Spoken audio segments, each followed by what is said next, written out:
Hello everyone, in this video we will see how to delete a Z-League account. Log into your Z-League accounts using your credentials.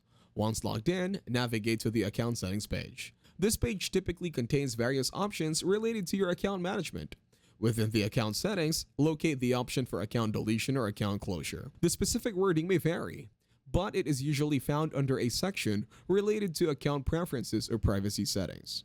To ensure the security of your account, Z-League may require you to verify your ownership before proceeding with the deletion process.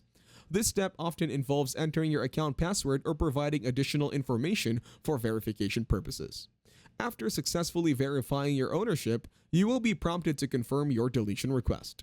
Carefully read through the information provided and double-check that you want to proceed with deleting your Z-League account. Once you confirm, your account deletion process will be initiated. If you found this video helpful, you can thank me with a like and subscribe to the channel. See you in another video.